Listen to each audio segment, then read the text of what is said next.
Welcome to Unraveling 50 Years of Codesria Legacy. Our guest today is Professor Josephine Ahikire. Professor, can you please introduce yourself and tell us about your background in academia and your association with Codesria over the years? My name is Josephine Ahikire from Makerere University, Uganda. I'm professor of gender studies and currently principal at the College of Humanities and Social Sciences. I would say the biggest college at Makerere. But not just that, but one of those spaces that made Makerere very significant in the early 60s in the debates around decolonization, nationalism, and development. So debates in the history department, in literature, in political science, Makerere actually made a mark on Africa's debate on at that time. So we are proud to be part of that story. And for me, as a graduate of Makerere University, I first interacted with Codesria in my early days in the early 90s because I was a research fellow at Center for Basic Research. And Center for Basic Research in Kampala is a member institute of Codesria. And what that did was, first of all, we had that broader vision to look at. When you said Codesria in Dakar, it's like that is the big dream of an African scholar. And from those early 90s, I participated in some of the convenings, the convening on academic freedom, but also the smaller convenings in the regions, as well as in Dakar, trainings and so on. So I started off as a person learning and interacting with all these scholars on the African continent and the diaspora. And as of now, I would say that I now graduated into becoming, for example, a mentor that can be invited to give lectures, to give mentorship to younger people. That is what Codesria does. Our universities train people, they give them that knowledge and so on. But Codesria is a special space because it creates a community, an academic, intellectual community. It creates that aspiration of becoming an African scholar. We always say quotable scholars.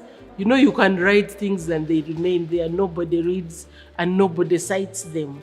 But Codesria gives you that space through their publications, through their mentoring, to actually become part of those scholars on the continent that are able to make a mark, that are able to be quoted as African scholars. Because also, when you're dotted in your universities as just individuals, you're not able to make that kind of impact. So spaces like Codesria, and Codesria is a very special space on the continent because it's very intentional about what it does and how to channel people as scholars of the African episteme. Yeah.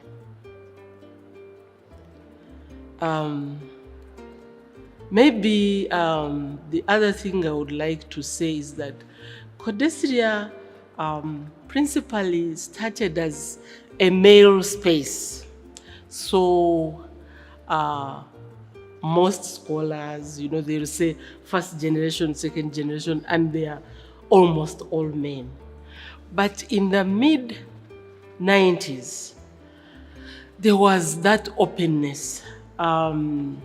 Scholars like Amina Mama, Ayesha Imam, and and other scholars started questioning and saying that we cannot continue to have these biases and still make a claim that we are seeking Africa's transformation.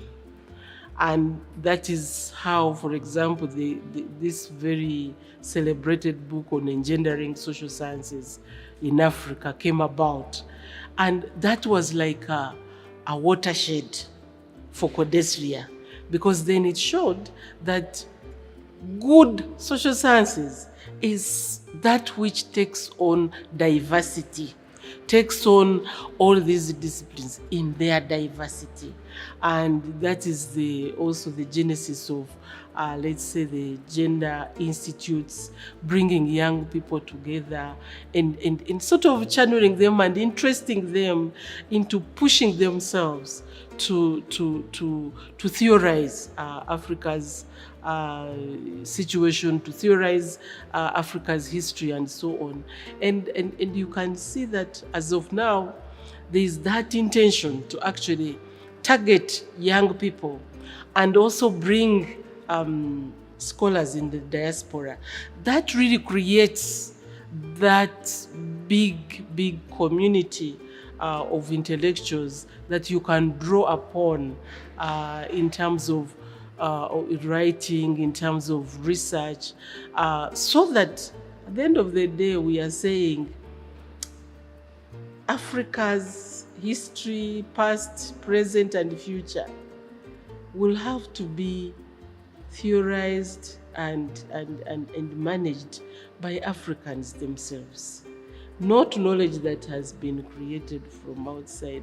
And that way in which also you publish on the continent, because when you seek to publish elsewhere, their questions are imposed on you. You're supposed to answer their questions, and yet we are supposed to answer our own questions. That, for me, is the value of Codesria. Professor, can you share your thoughts on the future vision for Codesria as we mark its 50 years anniversary? How do you see the organization evolving in the years to come? So I think when somebody is 50 years, you say that that person has matured. So Codesria has matured, and it has all these things to celebrate, the milestones to celebrate the people that have interacted in the spaces, those that have gone through the ranks, those that have really become what you would call famous scholars and so on. Codesria going forward needs to look at what the world offers and how there is increasing, for example, global anti-blackness. How do you create knowledge around those notions so that, for example, when Africans cross the Mediterranean Sea on those plastic boats, is there a kind of movement that, I'm not saying publications are not enough, but a kind of collective and kind of social mobilization that is speaking from this knowledge that has been created and empowering people to make choices?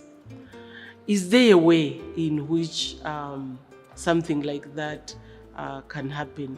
And also, I don't want to say that it should have centers because that complicates issues. But also when it's just in Dakar, you find that somehow you feel that it's so far away. But what Codesria has done is that there's that attempt to bring those regional collectives and so on. What I think needs to happen is, for example, if Codesria is in Kenya, to make an attempt to have a public presence, maybe at a university or something like that, so that young people who are not directly related, because also, it depends on whom you are relating to. Some people don't even know that Codesria exists. How does the word get out there to actually know the value of Codesria? It has to expand in terms of how things are done and how to reach more people and to create a bigger voice on the continent. Thank you for watching. Please subscribe and follow us.